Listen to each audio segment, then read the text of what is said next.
tuned in to the Andrew Lawton Show. I'd be remiss to not point out, it's not Canadian, but this story in Germany that came up. Do you know Germany's transport minister? His name is Wolfgang Wissing. Wolfgang Wissing. Now, I'm not a follower of the German transport minister, so I don't know too much about him, but I don't need to know much more because there is a climate policy fight underway in Germany right now. And as one stage in this fight, this is what the German government has promised: an indefinite driving ban on weekends. The politician, Mr. Wissing, says it forces us to consider considerable legal and factual uncertainties because they're trying to get their climate plan through and they don't know if it's going to go. He says that they need to reduce traffic to help meet their climate goals, and they can only do that through measures such as a, quote, comprehensive and indefinite driving ban on Saturdays and Sundays, unquote. This would be an amendment to the emissions reduction bylaw. It would look at all sectors together, and if the government is not meeting its emission reduction target, they have to do drastic extreme action, like, for example, banning you from driving your cars on the weekend. Now, this is particularly extreme. I don't know if it's going to go through or not. We saw last year or 2 years ago, the French government banned domestic air travel. And it's so fascinating to me that a couple of years ago, when you had some people popping up and saying, well, you know, we saw what they did in the COVID realm. Maybe they're going to give us climate lockdowns. And everyone said, oh, you're a conspiracy theorist. You're never going to have, movement restrictions because of climate. And then all of a sudden you have domestic air travel being outlawed in France. You have, in the case of Germany, the government floating the idea of not being able to drive your car on Saturdays and Sundays, not being able to drive on the weekend. So this is going to be, I think, an incredibly dangerous development. Now, again, when 15-minute cities, people were coming up to me for a few weeks last year and just asking me, 15-minute cities, what are you going to do? What are you going to do? And I said, hold on. If we're talking about just zoning and urban planning and trying to make communities walkable, I don't really have an issue. If we're talking about things that will fundamentally restrict mobility, I would have an issue with it. And again, even from that position, people were saying you're being no one's trying to restrict mobility for climate. And then, well, here we go. Here we have the game, set, match right there. Well, let's talk about all of the things that we can expect on this front and more with our good friend Kris Sims from the Canadian Taxpayers Federation. We caught up with her in person last week. Back to our regularly scheduled program now. Kris, always good to talk to you. Did you have a good time at the conference last week? Yes, it was lovely to see you in person, and I was front row center when you were speaking to Premier Daniel Smith. So just a little aside, people often do an awful lot of work at these conferences, and they'll prepare themselves, they'll prepare their remarks, and they usually don't have a picture from it. And so I always try to, if I can, take a nice picture of whoever is speaking and just send it to them, because it's always nice to have a memento. And it was nice seeing you interview the Premier about this. One little note there, what you were mentioning with the German minister. You're absolutely right. I'm of the same thinking of the government is often trying to restrict your mobility. There's usually a war on the car, so to speak, especially in urban centers. And well, and in UK, this has become like an all-out war where you have the government putting up these high emission zone cameras and then people going around and like taking them down. It was actually quite a thing for a while. Yeah, exactly. And remember, that all started with toll roads that you could only get into the downtown core. And at first it was, so for road maintenance, and then it was for emissions. And now they've got these crazy cameras everywhere. It always seems to escalate until you force the government to stop the escalation. And I need to point this out with that German minister recommending this. This is a minister in the government of a G7 country musing aloud about not allowing his free citizens to drive their own privately owned cars. This is not some weird organization that is giving some advice to the government here or there on the back of a napkin. No, this was the minister in Germany, a very serious player country. So I did want to flag that and really highlight it, that we're getting there. Yeah, we had an if I can jump in on that, Kris, you're absolutely right. And we've seen governments, for example, do things like you can only water your lawn every other day, depending on where you live, and these sorts of restrictions. And again, like anything else, it's that old, I hate quoting Al Gore, but it's the old frog in the pot of boiling water thing. If these little incremental encroachments on your liberty don't seem all that big. And, if the government has the authority to restrict restrict your ability to drive on the weekend, they also have the ability to restrict your ability to drive on weekdays. And That's right. that's the whole point here, is that it will never stop at that, because they, especially when they tie it to emissions reductions, if they aren't meeting their emissions reduction goals, the rest of you plebs need to do it. And you better believe there's going to be some essential worker carve out where the minister himself can go around in his, motorcade or whatever, but you and I can't. That's exactly right. There's a pivotal moment in Atlas Shrugged where the 20th Century Motor Company, which is the great novel, of course, by Ayn Rand, the 20th Century Motor Company has been taken over by these crazy statists, and people have to plead their case every year. Please, this is how many children I have. Please, this is how big my house is. This is what I need to be able to, afford everything. And so I can see ministers and ministries being set up to do this. Who is now essential? Why do you need to drive your car? Where exactly are you driving your car? What kind of groceries are you hauling in it? Like, see where this goes real fast? And so this is why, again, we always sound the alarm whenever government wants to get bigger. Sheila Gunn Reid, our mutual friend, said that she wants government to be small enough to drown it in a teacup. And this is why, because regardless of, if you like to vote green, or if you like to plant flowers, or if you like to drive your big rig, the government will control your life if you let it. So thank you very much for flagging that. That was new because we were so busy at the conference. I didn't even see that on Friday.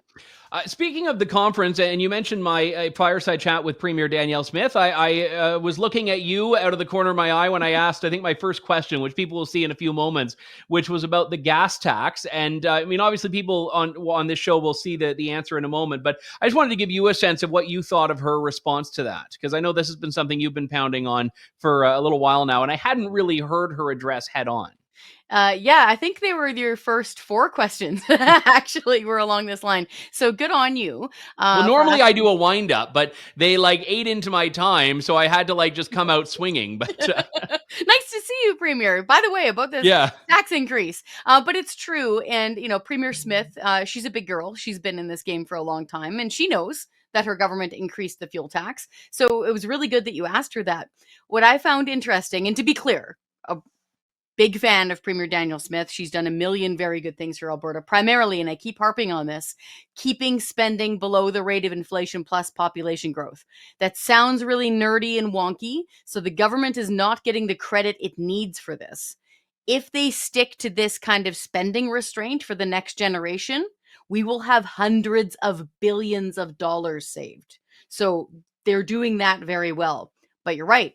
They did fully increase their fuel tax. So for folks outside of Alberta, we typically have a provincial fuel tax on both gasoline and diesel that is 13 cents per liter. A few years back, then Premier Jason Kenney said, you know what? I'm going to reduce it every now and then based on the price of a barrel of oil. Premier Smith was elected leader within the party and thus premier. She looked around, realized everything was unaffordable, and said, you know what? I'm going to decouple it really from the price of a barrel of oil and reduce it anyway. So we had 0 provincial fuel tax for an entire year in Alberta, and it was great. We had the lowest gas prices in the entire country. That's not so anymore. Manitoba is eating our lunch. NDP Premier Wab Kinew has had it down to 0 now since January 1st. So we're paying 13 cents per liter, back up again. And in Manitoba, they're paying 0 cents per liter for the provincial fuel tax. I hear what she's saying when she says things like, we need the funds, because governments will always say that they need the funds. She also said that they need it, and I'm paraphrasing her, that they need it for road maintenance. What I found very interesting about that is that the UCP government said in their budget document, Andrew, that they don't use it for road maintenance. I found this really surprising. So it's right in the page where they're announcing their $200 per year electric car tax. And they leave this little sentence in there saying, we do not allocate the provincial fuel tax to road maintenance, but we still see this as an issue of fairness for people who drive electric vehicles. That was such a strange admission. So, and then of course, obviously the premier doesn't sit there and write the budget document herself, but I think she made the same assumption that a lot of us do, is that it does go to road maintenance, but her own government says that it's not. So I don't think this fight is over.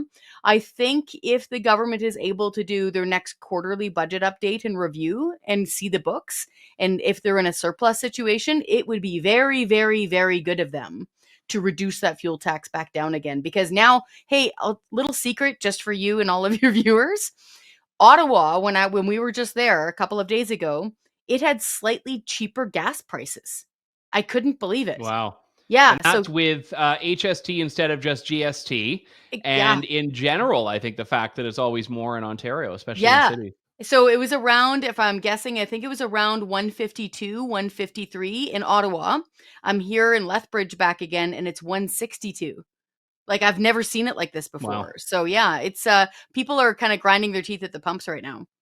One thing I wanted to ask you about here is corporate welfare, which has been, typically it's been like the number one contributor to the Quebec GDP for many years. But corporate welfare, it's been under the microscope by the federal Conservatives, but not historically. I mean, Stephen Harper still was guilty of this in a number of cases. There was a fascinating story you flagged for me that the federal government isn't saying if companies will keep their job creating promises. So all of these big lofty goals they put out here about, you give us this money, we're going to create this many jobs, once they get the checks, once they get the subsidies. So we don't actually know if, Volkswagen, Stellantis, Ford, if all of these companies that have made these big promises will actually deliver on the jobs that they've said will be tied to this money.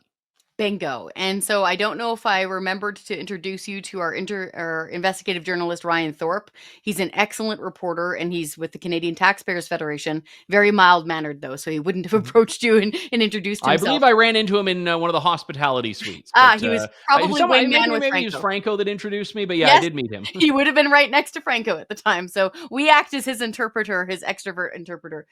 He did so much legwork on this, and I really wanted to give him a shout-out for this because he went through all sorts of spreadsheets. And so what I found, I almost laughed. So you're right. You set it up. You imagine no matter the color of the jersey that the politician's wearing, they do the big ribbon cutting and they kiss the babies and they say, this is delivering this many jobs because we're handing taxpayers' money out to fill in the blank. Ford or a solar company or Loblaws or whatever it is. It doesn't matter. Corporate welfare. The only little problem there is that they're not keeping the receipts.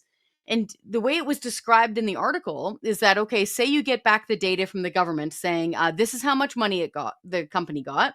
This is how many jobs were promised. And then there's a column there for jobs actually created. And almost always it's zero. And we're like, okay, this is, a little bit too good to be true as far as juiciness goes. So it can't possibly be zero. Like, there are human beings working in these places once they're set up. But this is the kicker. They made it all zero because they're not required to keep track of it. Not one bit. They could hire 3 or they could hire 300. Doesn't matter, but it's taxpayers' money. So this was astonishing to a lot of people in the office that they have no requirements to keep the receipts on how many jobs are actually delivered once the cameras go home and the ribbons have been cut. Well, quite something. And it's insane, too, because, you would never, if you were in the private sector and you were signing a contract with someone, I mean, what do? I give you this money, you give me this service. Part of the only justification for corporate welfare at all, like the only one, is job creation. That's the only way to justify it. Now, 9 times out of 10, you could look at this and say it would have been cheaper for you to actually just hand out the money on the street to people than put it in, because it's enriching Volkswagen, Stellantis, and all of these things. But if they're not even required to fundamentally track the metric that the money is based on, what the heck's the point of it all?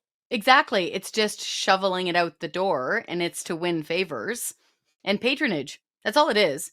And it's disgusting no matter which party's doing it. And you're right. It doesn't seem to matter which government, which party's in power. This happens at the provincial level as well, right? We see corporate welfare at both federal and provincial levels. And for anybody who is cringing at that term, right? They think that it's derogatory to say corporate welfare. No, I'm almost positive it was Stephen Lewis, a very famous left-wing person who coined the term corporate welfare. So most folks in this game are using that term. And again, we almost never see any good return on investment. And to your point, if we saw person for person, dollar for dollar, we'd still oppose it because we think companies should be the ones paying for this sort of thing and not taxpayers, because taxpayers have no say. But at least then there'd be receipts. But there's not even any receipts. These columns were apparently zero in all of the spreadsheets that they were handing back to us. Wow, that's crazy. Good stuff on this. Great work to Ryan and to your whole team there. Kris Sims, we'll talk to you next week. Thanks so much for coming on. You bet. Thanks for listening to The Andrew Lawton Show. Support the program by donating to True North at www.tnc.news.